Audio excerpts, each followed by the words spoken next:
Speaking of weird, Kids? there was a dancing ghost who's buried on Kinston. his bed in Kinston, Alabama. That's my neck Uh, of the I woods. was about to say, I Wow. hope Brock knows where this is because it's in I South have Alabama, probably close to the county he grew up in. I have cousins who live in Kinston. Brock is I'm kin to the dancing ghost. I am. I have never even heard of I've never even heard of Kinston. I never even heard of Well, Abbeville until this. You've been through Kinston. I have? Okay. Yeah, when we went down to visit our friends Yeah. in North Florida. Yeah, we drove through Kinston. Okay, cool. Yeah. Well, the story is, in the dancing ghost, is a guy named William Harrison, whose nickname was Grancer. The reason his nickname was Grancer is back in the olden days. Granted, Harrison was born in 1789, so it's that far back. Grand Sir was another name for grandfather. Mhm. Yeah. And the grandchildren just ran it together, Grancer. Mm-hmm. So people called him Grancer, Grancer, instead of Grand Sir. But he was born in South Carolina, 1789, and moved to Coffee County, Alabama in the 1830s sometime. Built a plantation, we believe. Any information about what his business dealings were, what kind of house he had, stuff like that, that might be contained at a courthouse, was all destroyed around 1929 during a big flood in Coffee County, either Elba or wherever the other courthouse is. I know they have two. Elba. I'm pretty sure it's Elba, and Elba is very prone to flooding. Yeah.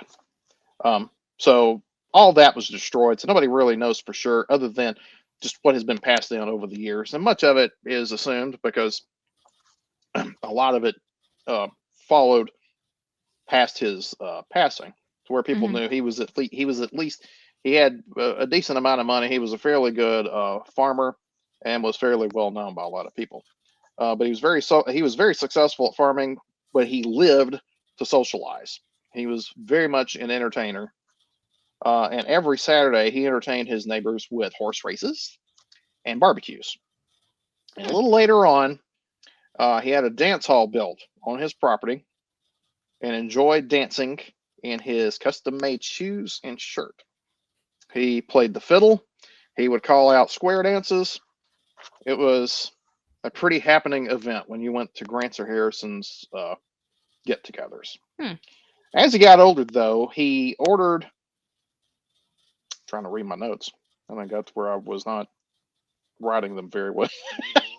He ordered that his grave was to be near his dance hall because he wanted to be close to where all the fun was happening at, even in the afterlife.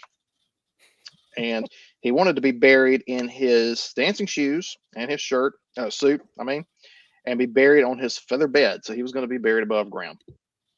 And his directions were followed to the period.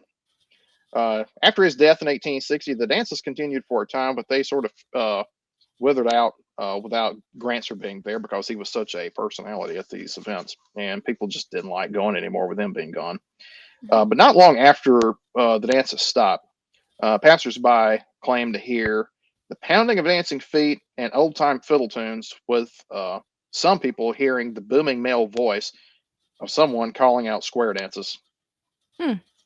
So, and as you see in the picture, that is an old grave shelter, which had seen better days at this point. I'm not sure when this picture was taken, but you can see the tomb just inside there. Go to the next picture, and you see it without. The shelter. This is on private property. You will probably be chased off if you go to the cemetery. I'm not sure if they even allow you to go during the daytime because this tomb has been vandalized many times over the years. The latest being in 2010. If you do a Google search, you will see where it has been blown open. Not much can be seen inside there because the man has been dead since 1860. But and it's been vandalized several times and opened up for various reasons. I would assume people probably thought he was in there with gold or something. Come on, Kinston. That's right. And it may not even be Kinston people. But it's not exactly a small cemetery. There's a lot of family buried there, and I believe that property where you see all that flat at was probably his farmland, and his dance hall was there close by somewhere. Nobody really is 100% sure where everything was, but they knew because he wanted to be very close to that dance hall he had built. It's somewhere very close to where the cemetery is. So Yeah, believe me it's- when I say there's not much in Kinston, so yeah, that amount Yeah. of space is not surprising. Yeah, it's a dirt road leading up to it. I forget what highway it's off of, but it's a bit of a distance out to it. Mhm. I do remember that much from some of the videos I've watched of it in the past. Yeah. Catherine Tucker Wyndham was in some videos where they went to Mhm. maybe all of the locations of her 13 ghost stories. Oh, Right. A lot of them are on YouTube, and this one is one of them. Yeah.